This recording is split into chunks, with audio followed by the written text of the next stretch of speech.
Assalamualaikum warahmatullahi wabarakatuh. Perkenalkan, nama saya Alwif Wadasim.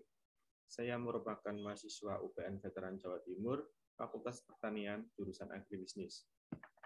Di sini saya akan menjelaskan tentang drone untuk pertanian. Apakah bisa? Sebelumnya kita harus tahu arti dari drone itu sendiri.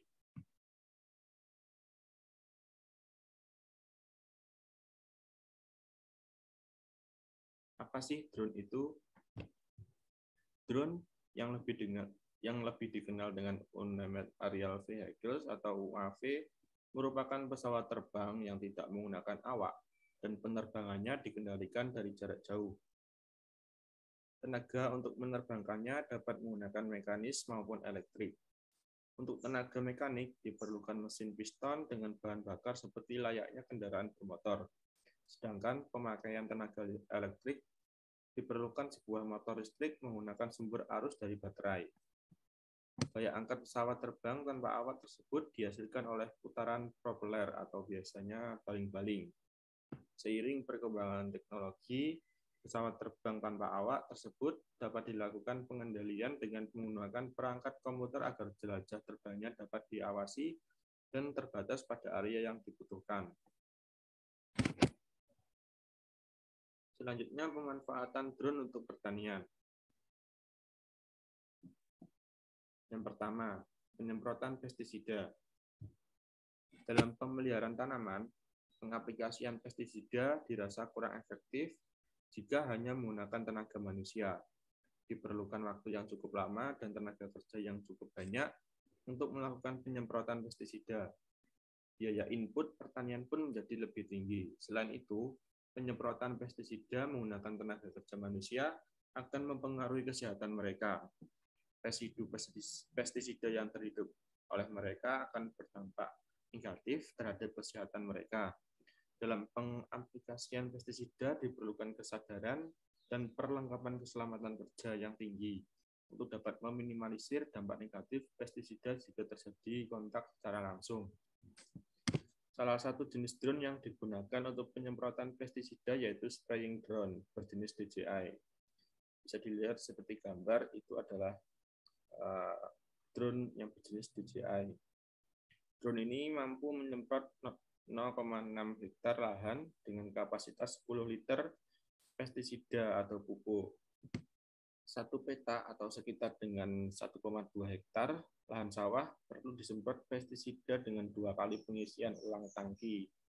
Kapasitas baterai drone dapat diisi ulang sebanyak 3 kali, sehingga 1 kali pengisian baterai dapat digunakan untuk pemakaian 20 kali penyemprotan. Dalam satu hari, lahan pertanian yang dapat diaplikasikan pestisida atau pupuk oleh drone seluas 5 hektar. Untuk 1 hektar diperlukan waktu sekitar 10 menit dalam melakukan penyemprotan, sehingga waktu yang diperlukan untuk menyemprot yaitu 5 hektar yaitu berkisar 50 menit. Berbeda dengan penyemprotan konvensional yang akan memakan waktu 20 jam per 1 hektar. Alasan inilah yang membuat penggunaan drone lebih efektif daripada menggunakan tenaga kerja orang. Yang kedua, pemantauan kondisi tanaman. Saat ini, penggunaan UAV sudah dilengkapi alat berupa kamera multispektral yang berfungsi untuk mendukung kegiatan pertanian dalam memantau perkembangan tanaman. Karena ini dinilai mampu memberikan berbagai jenis informasi seperti jumlah tanaman, status hara nitrogen, dan tingkat kesehatan melalui nilai kehijauan tanaman menggunakan analisis Normalized Difference Vegetation Index atau NDVI. UAV di bidang pertanian dirancang untuk melakukan pengamatan pada wilayah pertanian yang lebih luas, sehingga mampu menyingkat waktu dan mengurangi tenaga kerja dalam melakukan pemantauan dan pengukuran.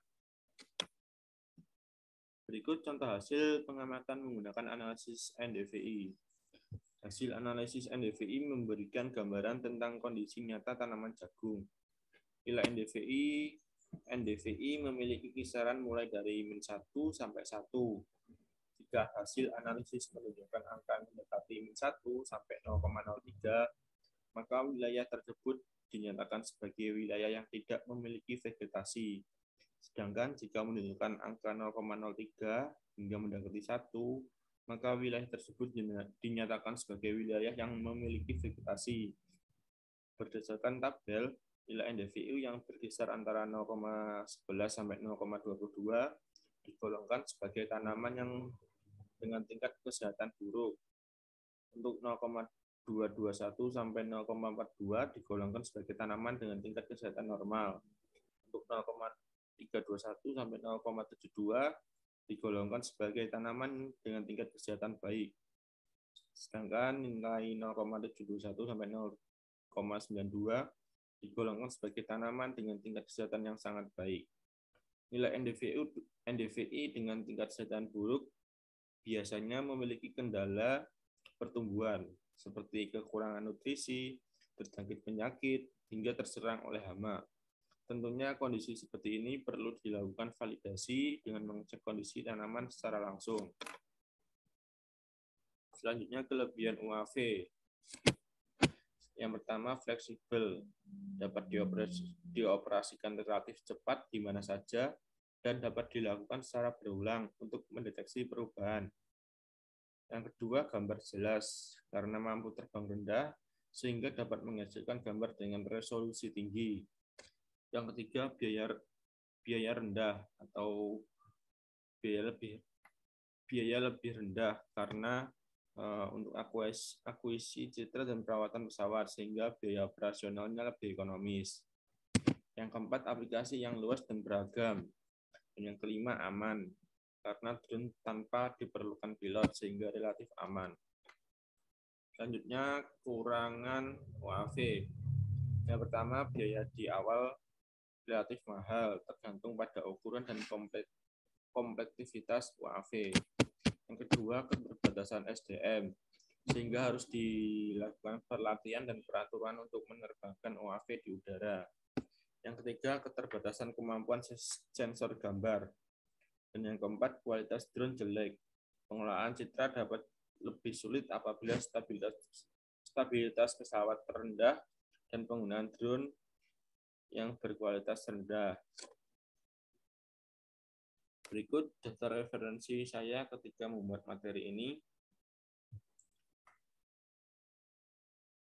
Sekian dari saya, mohon maaf jika ada kesalahan kata, semoga bermanfaat.